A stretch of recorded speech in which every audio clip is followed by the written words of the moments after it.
हम सभी ने बचपन में कभी ना कभी परियों की कहानियां जरूर सुनी हैं। तब हमारे मन में यह सवाल उठता था कि क्या परियां सच में होती हैं, और अगर होती हैं तो कैसी दिखती हैं परियां, और कहाँ रहती हैं परियां। इस सवाल का जवाब हमें उत्तराखंड के खैट पर्वत से मिलता है। खैट पर्वत, जिसे परियों का देश भी कहा जाता है, क्योंकि यहाँ पर 9 परियां वास करती है, जिन्हें उत्तराखंड की लोकल लैंग्वेज में आंचरी माचरी भी कहा जाता है। पिछले वीडियो में हमने बात की थी कि कैसे राजा आसा रावत और रानी देवा की 9 पुत्रियां 9 परियों में बदल जाती है, और इसी वीडियो में हमने गढ़वाल के सुप्रसिद्ध देवता जीतू बगड़वाल का भी हल्का सा परिचय दिया था।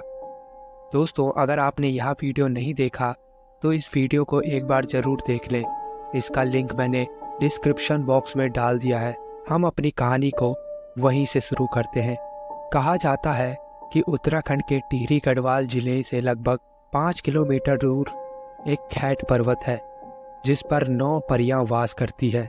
इस पर्वत के बारे में कहा जाता है कि यहाँ पर लोगों को 9 परियां दिखती है।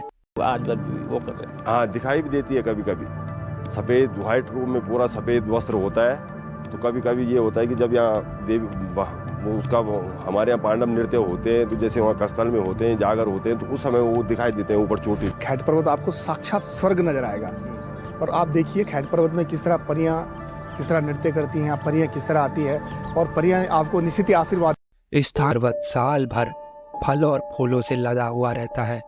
हैरानी की बात तो यह है कि इस पर्वत पर ना तो कोई फल और फूलों का ध्यान रखता है और ना ही कोई इन फलों को खाता है, क्योंकि ऐसा कहा जाता है कि जब भी कोई इन फल और फूलों को तोड़ने की कोशिश करता है तो ये खराब हो जाते हैं।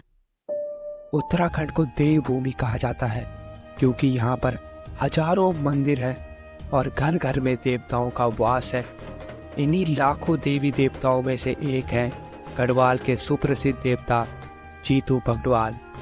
जीतू बगड़वाल की कहानी को इन 9 परियों की कहानी के साथ जोड़ा जाता है। कहा यह जाता है कि ये 9 परियां जीतू बगड़वाल को अपने साथ ले गई थी।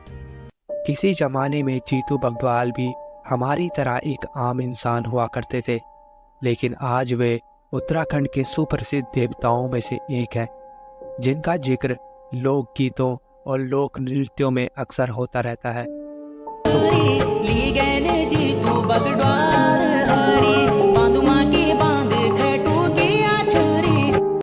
तो कहानी ऐसी है कि जीतू बगड़वाल ने उत्तराखंड के एक साधारण परिवार में जन्म लिया था। उत्तराखंड में आज भी धान की रोपाई हाथों से की जाती है, और उस जमाने में जीतू बगड़वाल का परिवार ज्योतिष शास्त्र में काफ़ी ज़्यादा विश्वास रखता था। इसलिए वे हर बार पंडित जी से पूछकर रोपाई का दिन तैयार करते थे। इस बार जब जीतू बगड़वाल ने पंडित जी से रोपाई का दिन तय करने को कहा, तो उन्होंने कहा कि 6 गते आषाढ़ रोपाई के लिए शुभ दिन है। कहा जाता है कि जीतू बगड़वाल अपनी बहन से मिलने उनके ससुराल जा रहे थे। तभी उनकी माँ ने कहा था कि बेटा, रास्ते में रैथाल का खैट पर्वत मिलेगा, वहाँ पर बांसुरी मत बजाना और ना ही शोर शराबा करना, क्योंकि जीतू बगड़वाल को बांसुरी बजाने का काफ़ी अच्छा शौक था। जैसे ही जीतू बगड़वाल रैथाल के इस खैट पर्वत पर पहुँचे, तो वे चारों तरफ फल और फूल देखकर इसकी सुंदरता में खो गए, और एक पेड़ के नीचे बैठकर वह बांसुरी बजाने लग गए। उनकी बांसुरी की धुन सुनकर 9 परियां वहां पर आ गई और उनकी बांसुरी की धुन पर नृत्य करने लग गई। ये बांसुरी इतनी मनमोहक थी कि परियां खुद को नृत्य करने से रोक नहीं पाई, और उन्होंने जीतू बगड़वाल से कहा कि तुम्हें हमारे साथ चलना होगा। जीतू बगड़वाल को पहले कुछ समझ नहीं आया, और उन्होंने अपने इष्ट देवता भैरव देवता को याद किया, लेकिन पर अड़ चुकी थी। वह पूरी तरह से जीतू बगड़वाल को अपने साथ ले जाना चाहती थी, लेकिन जीतू बगड़वाल ने कहा कि 6 गते आषाढ़ तक रुक जाओ, जिस दिन उनकी रोपाई का दिन था। उन्होंने कहा कि 6 गते आषाढ़ के बाद मैं तुम्हारे साथ चल दूंगा। और परियां भी इस बात के लिए मान गई। जीतू बगड़वाल का अपनी बहन के ससुराल जाने के पीछे एक और कारण भी था। वहाँ पर उनकी प्रेमिका भरना रहती थी, जिनसे मिलने के लिए जीतू बगड़वाल काफ़ी दिनों से इंतज़ार कर रहे थे। और जब वे अपनी बहन के ससुराल गए तब उनकी आखिरी मुलाकात भरना से हुई। वे परियों से वादा कर चुके थे कि 6 गते आषाढ़ को वे उनके साथ चल देगा। और अब रोपाई के दिन भी नज़दीक आ चुके थे। कुछ दिन बाद 6 गते आषाढ़ आ गया और इस दिन पूरे गांव में रोपाई का काम चल रहा था। खेत में सभी लोग काम कर रहे थे। जीतू बगड़वाल भी अपने बैलों से हल लगा रहे थे।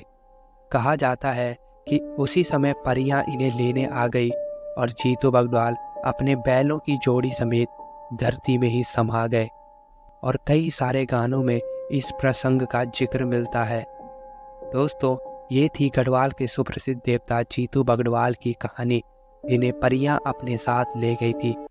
अगर आपको वीडियो अच्छा लगा तो वीडियो को लाइक ज़रूर करें और ऐसी कहानियों से जुड़े रहने के लिए चैनल को अभी सब्सक्राइब करें। धन्यवाद।